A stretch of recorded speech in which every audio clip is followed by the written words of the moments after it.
नमस्ते दोस्तों, आपका मेरे YouTube चैनल लिलीफाई नॉलेज में फिर से एक बार स्वागत है। मैं शिवराज आपके लिए फिर से एनिमल स्पेशल लाई हूँ।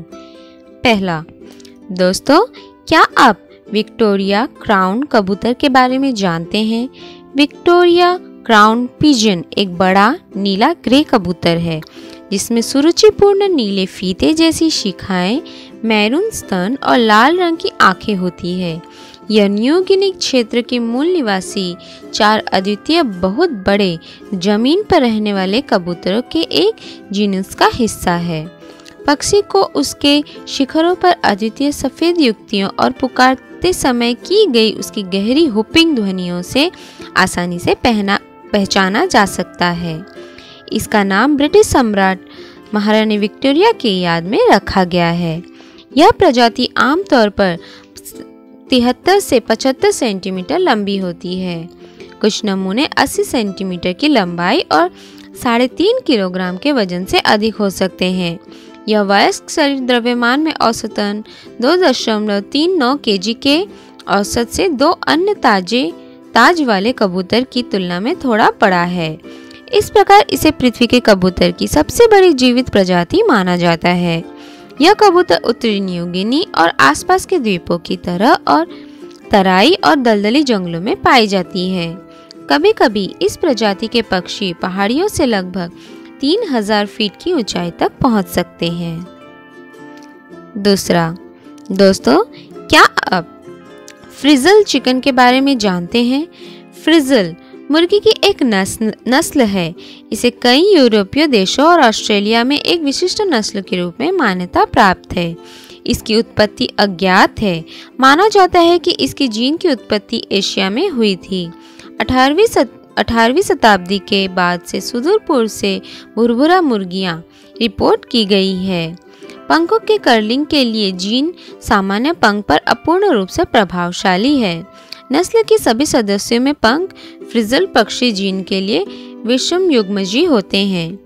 तो वंश सामान्य मेंडेलियन 1:1 अनुपात में जीन प्राप्त करते हैं। इनके 4 मानक रंग होते हैं: काला, नीला, कोयल और सफेद। शोध से पता चलता है कि फ्रिजल फोनोटाइप केराटिन जीन KRT75 के भीतर एक उत्परिवर्तन से आता है।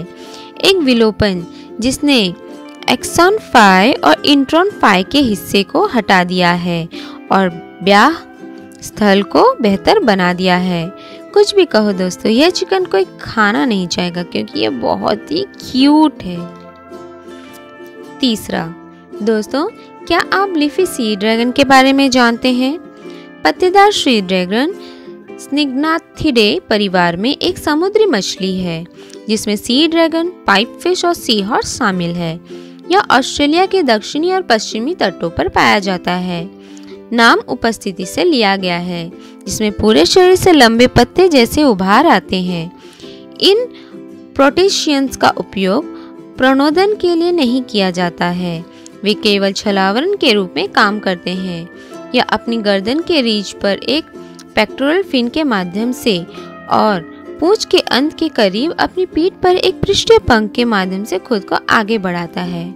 ये छोटे पंख लगभग पूरी तरह से पारदर्शी होते हैं और दिखने में मुश्किल होते हैं क्योंकि ये तैरते हुए समुद्री शैवाल के भ्रम को पूरा करते हुए पानी के माध्यम से प्राणी को आराम से स्थानांतरित करने के लिए सूक्ष्मता से चलते हैं। ये लगभग 20 से 24 सेंटीमीटर तक बढ़ते हैं। वे प्लवक और छोटे क्रेटेशियंस पर फीड करते हैं। पत्तेदार सी ड्रैगन केवल दक्षिणी ऑस्ट्रेलिया जल में पाया जाता है। विक्टोरिया में विल्सन के प्रोमोंटरी से इसकी सीमा के पूर्वी छोर पर पश्चिमी ऑस्ट्रेलिया में पर्थ के उत्तर में 220 किलोमीटर उत्तर में जूरियन बे तक वे ज्यादातर 160 फीट गहरे पानी में केल्प से ढकी चट्टानों और समुद्र घास के गुच्छों के आसपास रेत के पैच पर पाए जाते हैं। चौथा, दोस्तों क्या आप उड़ने वाली मछली के बारे में जानते हैं? इसे फ्लाइंग फिश या फ्लाइंग कॉड के रूप में जाना जाता है। लगभग 64 प्रजातियों को 7 से 9 प्रजातियों में बांटा गया है, जबकि वे एक पक्षी की तरह उड़ नहीं सकते हैं। उड़ने वाली मछलियां पानी से शक्तिशाली स्वचालित छलांग लगा सकती हैं, जहां उनके लंबे पंख जैसे पंख पानी की सतह से काफी दूर तक ग्लाइडिंग को सक्षम करते हैं। इस व्यवहार का मुख्य कारण पानी के भीतर शिकारियों से बचना माना जाता है। हालांकि उनकी उड़ान की अवधि उन्हें फ्रिगेट पक्षियों जैसे एवियन शिकारियों द्वारा हमला करने के लिए उजागर करती है। एक उड़ने वाली या ग्लाइडिंग मछली का सबसे पुराना ज्ञात जीवाश्म 235 से 242 मिलियन वर्ष पहले मध्य त्रैशिक का है। यह मछलियां महासागरों में रहती है, विशेष रूप से उष्णकटिबंधीय और गर्म उपोष्णकटिबंधीय जल में। वे आमतौर पर एपिपेलेजिक जोन में पाए जाते हैं। समुद्र की सबसे ऊंची परत लगभग 200 मीटर की गहराई तक इनकी उड़ानें आमतौर पर लगभग 50 मीटर होती है। हालांकि वे 400 मीटर तक की दूरी को कवर करने के लिए लहरों के अग्रणी किनारे पर अपड्राफ्ट का उपयोग कर सकती हैं। वे 70 किलोमीटर प्रति घंटे से अधिक की गति से यात्रा कर सकते हैं। समुद्र की सतह से अधिकतम ऊंचाई 20 फीट है। 5वां, दोस्तों आपने गिरगिट तो देखी ही होगी, पर कितनी छोटी। वैज्ञानिकों का मानना है कि उन्होंने पृथ्वी पर सबसे छोटी सरीसृप की खोज की है।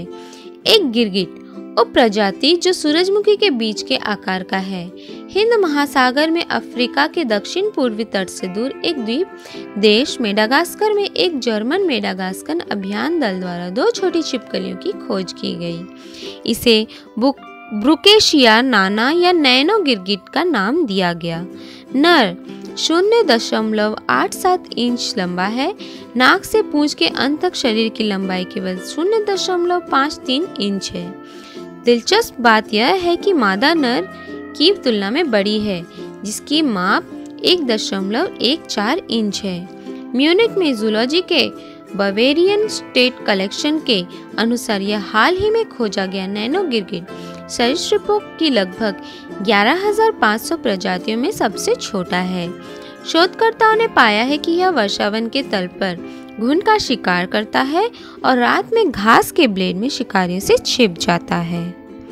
तो दोस्तों, आज की दी हुई जानकारी आपको कैसी लगी मुझे कमेंट बॉक्स पर ज़रूर बताइए और मेरे इस वीडियो को लाइक, शेयर और सब्सक्राइब करना ना भूलिए। Thank you.